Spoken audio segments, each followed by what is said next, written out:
आज हर गांव से, हर दूर दराज से लोग आए हुए थे। माहौल क्या है, एक तरफी इलेक्शन है यहाँ पे, और भौरी जैसे वहाँ से 40,000 के करीब वोटों से जीते थे, और यहाँ मेरे ख्याल में उससे डबल के मार्जिन से नायब सिंह जी जीतने जा रहे हैं। उसके स्वभाव के ही पूरा हरियाणा कायल है, उसके स्वभाव के कारण ही आज पूरी दुनिया के लोग, मैं हरियाणा की बात नहीं करता, चाहे वो किसी भी देश में बैठे हैं, भी किसान के बेटे हैं। ऐसी बात नहीं है कि भी किसान नाराज है, किसान नाराज नहीं है।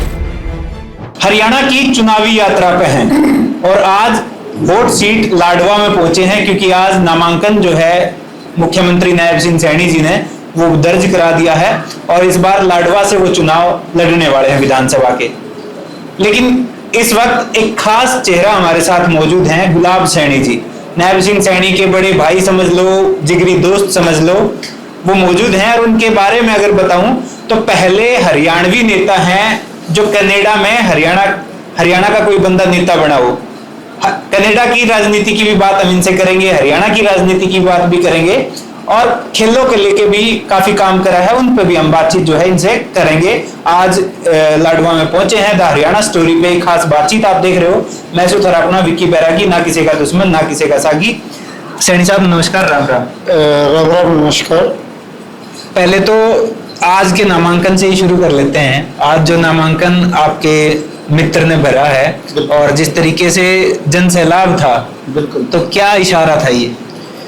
इशारा यही था कि लाडवे का लाडला, और उसको लाडवे के लोग कितना लाड लड़ाते हैं वो आप लोगों ने देख लिया। आज हर गांव से, हर दूर दराज से लोग आए हुए थे जो अपने लाडले को आशीर्वाद देने के लिए लाडवा पहुंचे थे, और सभी ने अपने उसके अंदर जो आह्वान हुआ उसके अंदर आहुति डाली है और एक विजय का जो संकल्प लेके पेपर फाइल किया और विजय हो गई। अच्छा, पिछले चुनाव में करनाल से जब उन्होंने लड़ा, जब भी 7 समंदर पार आप यारी दोस्ती निभाने पहुंच गए थे, इस बार फिर एक्टिव तरीके से यहाँ पे हो, पूरा जो कैंपेन है वो संभाल रहे हो, तो क्या अंदाजा लग रहा है, आपको क्या माहौल दिखने को मिला है? माहौल क्या है, एक तरफी इलेक्शन है यहाँ पे, और भौरी जैसे वहाँ से 40,000 के करीब वोटों से जीते थे, और यहाँ मेरे ख्याल में उससे डबल के मार्जिन से नायब सिंह जी जीतने जा रहे हैं। और लोगों में एक उत्साह है कि लाडवा एक सीएम कॉन्स्टिट्यूंसी बनने जा रहा है। सीएम सिटी नई तैयार होने लग रही है, नई सीएम सिटी बनने जा रही है। तो कैंडिडेट जो विरोधी हैं उनकी बात करें, मेवा सिंह हैं और पुराने भाजपाई भी कह सके, उन्हें पिछले चुनाव में भाजपा नेता को हरा के वो विधायक बने, इस बार सीएम साहब से टक्कर है, तो नतीजा नहीं, टक्कर तो है नहीं। सीएम साहब का जो इलेक्शन है वो वन साइडेड इलेक्शन होगा, क्योंकि हर आदमी अपने इलाके का, अपना एरिया का डेवलपमेंट चाहता है, और वो चाहते हैं कि सीएम साहब हमारे यहाँ से जीत के जाएं और सीएम सिटी कहलाएं। और सबसे ज़्यादा वैसे तो भाजपा सबका विकास, सबका ध्यान इकट्ठा रखती है, चारों तरफा विकास करती है, फिर भी लोगों के मन में रहता है कि सीएम हमारे एरिया से जाए, हमारी कॉन्स्टिट्यूंसी से जाए, इसलिए लोग एक तरफा वोट सीएम साहब को देंगे। अच्छा, आप साथ पढ़े हैं सैनी साहब के, तो किस तरीके का व्यक्तित्व है? आज जो हमने देखा है या और इवेंट में हम देखते रहे हैं कि सुरक्षा चक्कर था, उसमें से भी लोगों को वो बुला रहे थे, मतलब जो सिक्योरिटी थी वो सुरक्षा दे रही थी, लेकिन वो लोगों को बुला रहे थे कि भी आ जाओ। लड़कियां, छोटी छोटी लड़कियां, छोटे छोटे, उनके साथ सेल्फी ले रहे थे, फोटो ले रहे थे। तो ये शुरू से ही ऐसा था क्या? सीएम साहब का स्वभाव शुरू से ही ऐसा था, ये कोई एकदम नहीं बदला, वो बचपन से ही ऐसे हैं, और उसके स्वभाव के ही पूरा हरियाणा कायल है। उसके स्वभाव के कारण ही आज पूरी दुनिया के लोग, मैं हरियाणा की बात नहीं करता, चाहे वो किसी भी देश में बैठे हैं, प्रदेश में बैठे हैं, वो सारे सीएम नायब सिंह सैनी को लाइक करते हैं, और उनकी जो एक बात करने की उनकी जो कार्यशैली है उसको लाइक करते हैं, इसलिए उनके साथ जुड़े हुए हैं। आप कनाडा की पॉलिटिक्स में भी एक्टिव रहे हैं, हरियाणा की भी आपने अच्छी तरीके से देखी है, जांची परखी है, तो इस बार का मतलब हरियाणा विधानसभा का नतीजा आपकी नज़र में किस तरीके से रहने वाला है? क्योंकि किसानों की नाराजगी है, पहलवानों की नाराजगी थी, कर्मचारियों की नाराजगी थी, अब तो बीजेपी के कुछ नेता हैं वही नाराज होकर बैठ गए हैं। ऐसी कोई बात नहीं है, किसान ही इनको विजय दिलाएंगे। और आपने देखा होगा आज नामांकन पत्र भी जब भरने गए तो वो ट्रैक्टर पे गए बिल्कुल।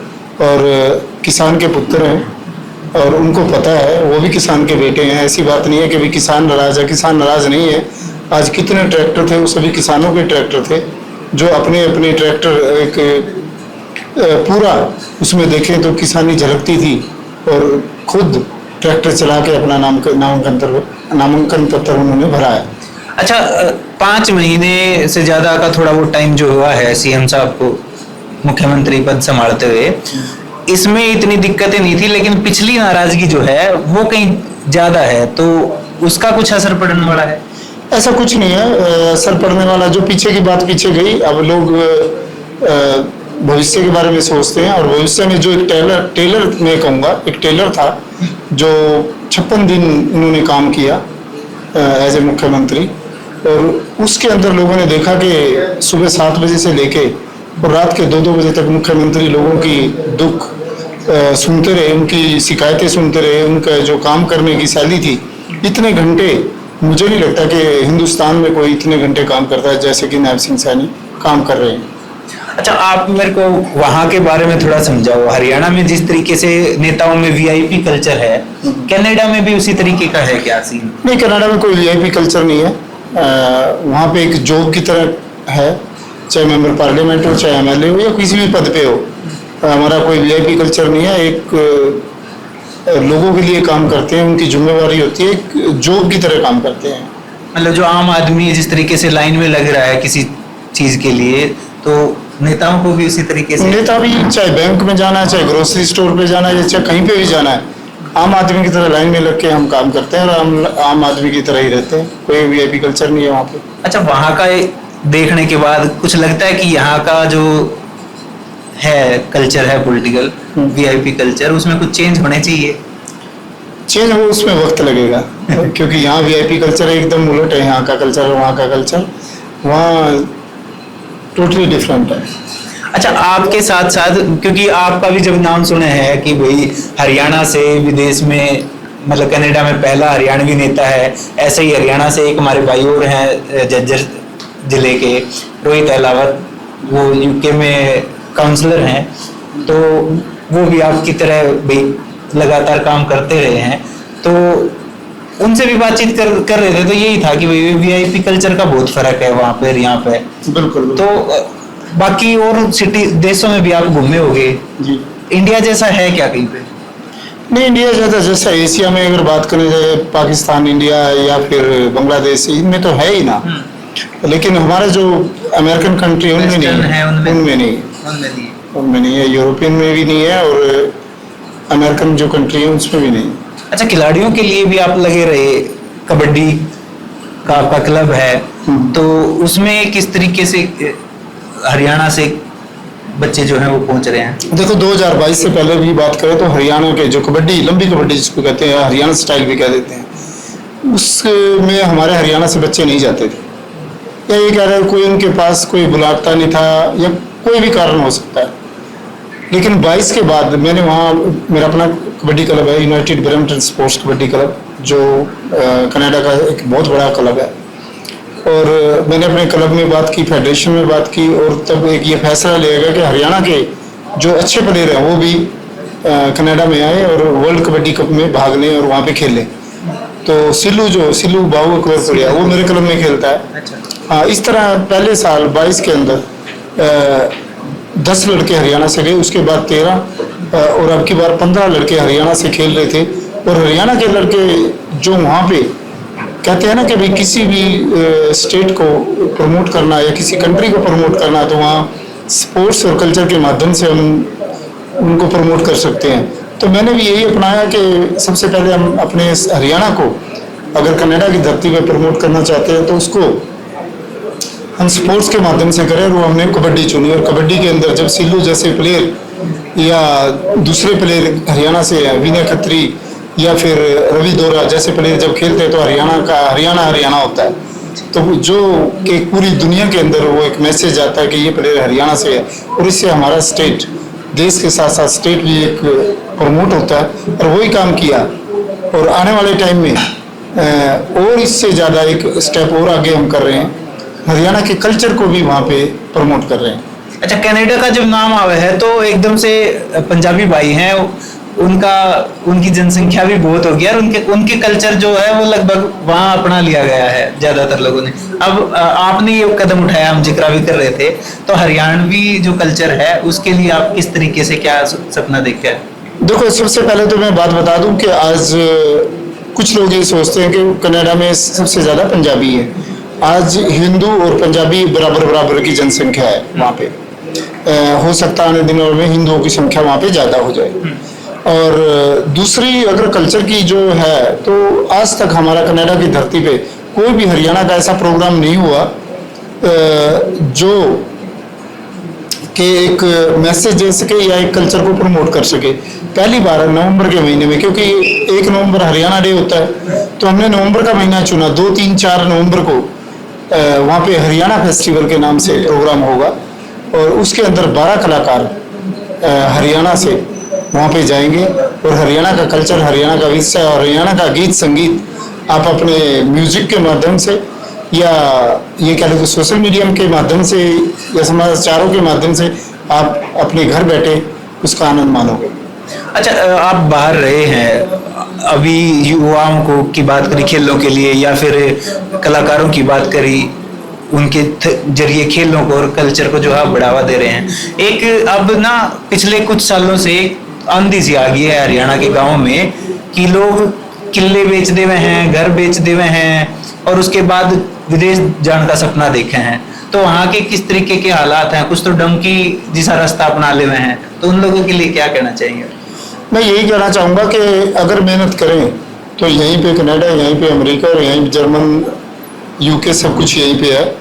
जो ठीक ठाक यहाँ पे कमा रहा है उसको मेरे हिसाब से बाहर जाने की जरूरत नहीं है। हाँ, बाहर जाओ, घूमने फिरने जाओ, देखो, लेकिन हमारे देश में, इंडिया में बहुत कुछ है।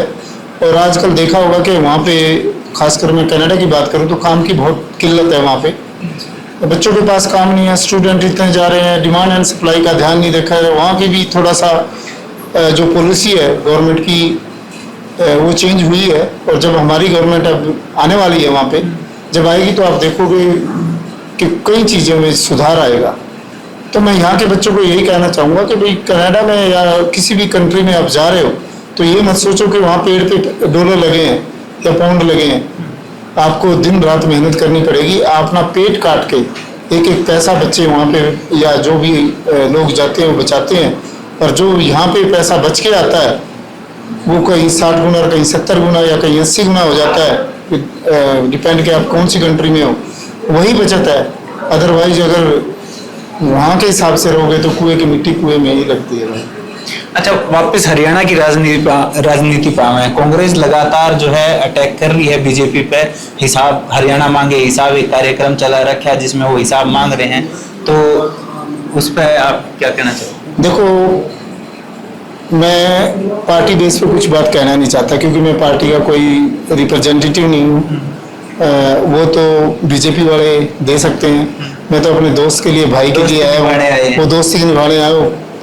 मेरा कोई कौन सी पार्टी क्या कर रही है उससे मेरा कोई लेना देना नहीं है, वो पार्टी के लोग ही बता सकते हैं। ठीक है जी, शुक्रिया, धन्यवाद। धन्यवाद। तो हमारे साथ गुलाब सैनी जी थे बातचीत में और इन्होंने बातचीत करी है। इनसे हमने हरियाणा की राजनीति के साथ साथ कनाडा की राजनीति में लेके भी, क्योंकि पहले हरियाणवी नेता हैं कनाडा के और उसके बावजूद अब कल्चर और खेलों में बढ़ावा देने की भी पूरी कोशिश जो है इनकी जारी है।